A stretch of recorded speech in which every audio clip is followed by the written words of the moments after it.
Alrighty, how do you overcome the cost objection in tech sales?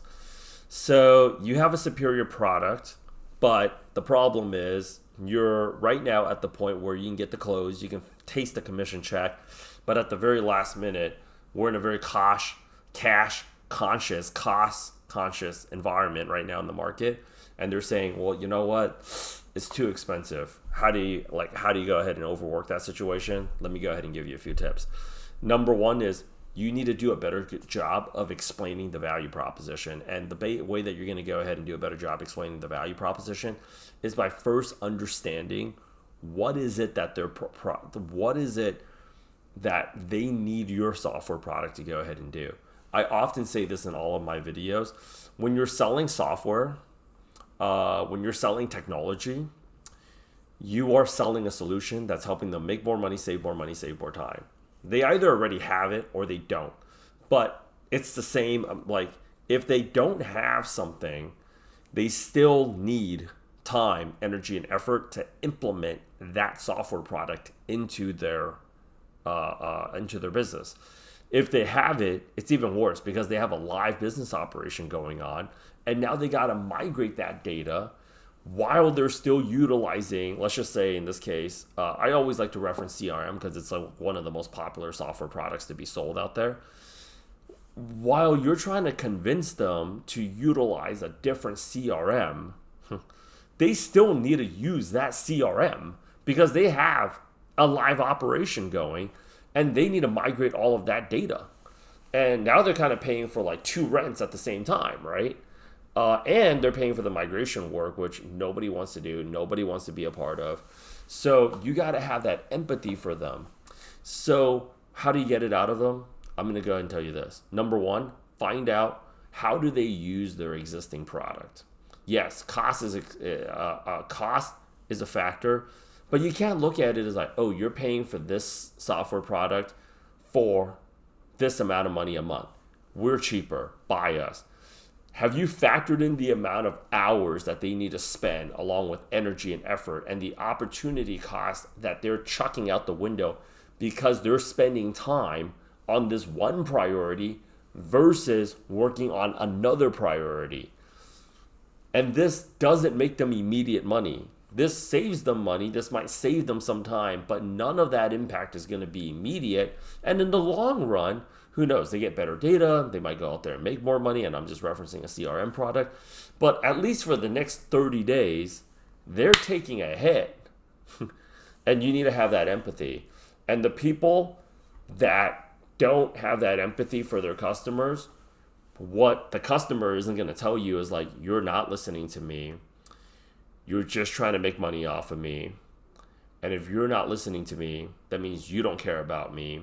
And if you don't care about me, that means you will do anything to go ahead and try to take my money, which means you really don't give a shit what's going to happen to me and my business. So I should really tell you, go fuck off.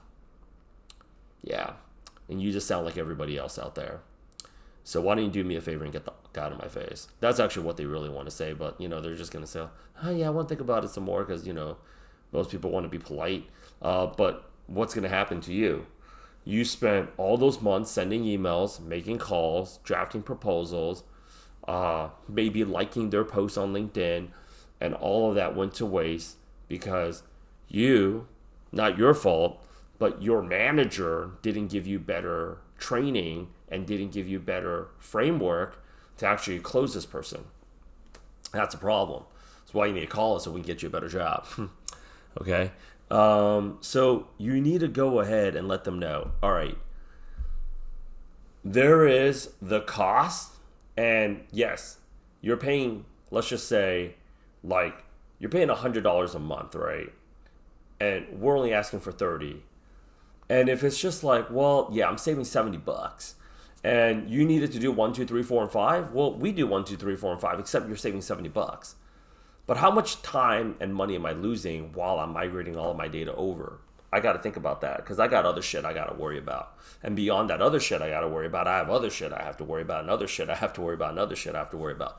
And that's all time that I don't have. Okay, how else What else do you not like about your product? What else do you wish it would do for you to make your life easier?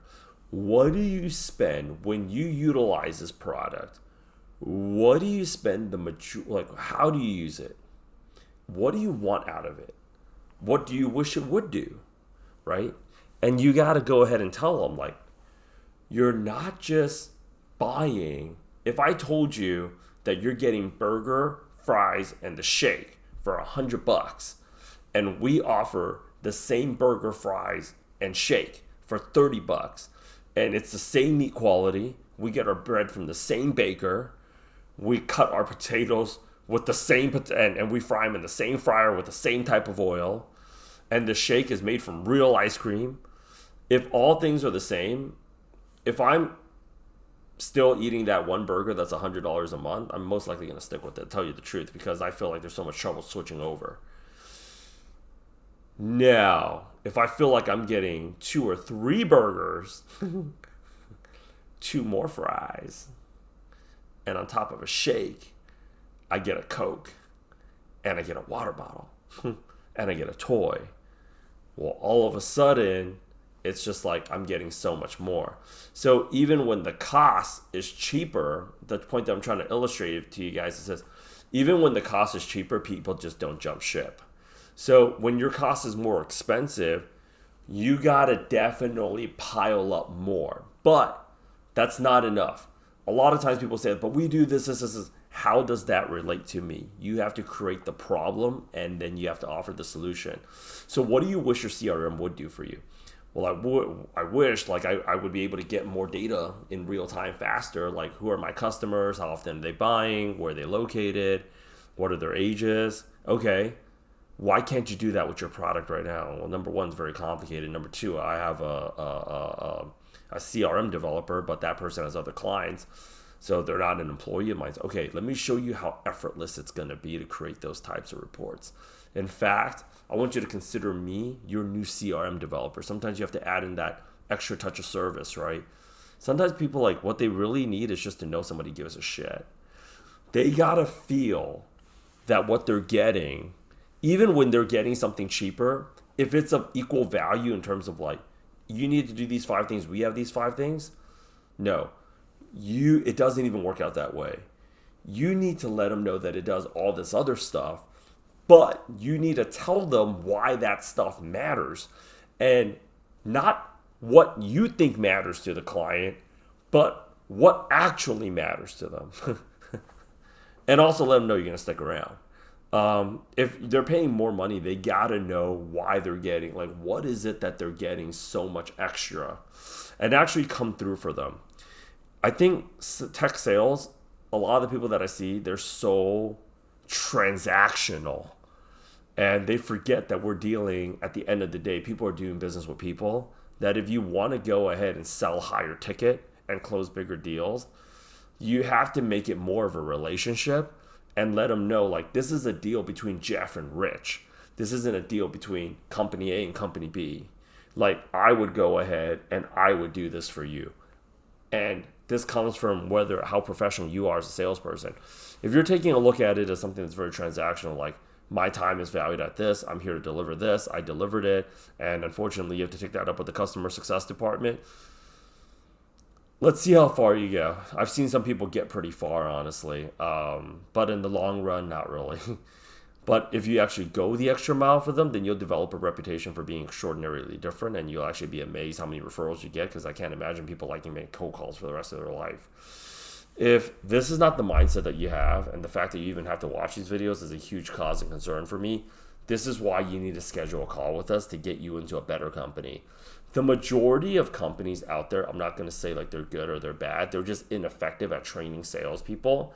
But what I would say is, even the companies, like, I won't name names, a lot of them don't know how to effectively train good sales managers to develop talent.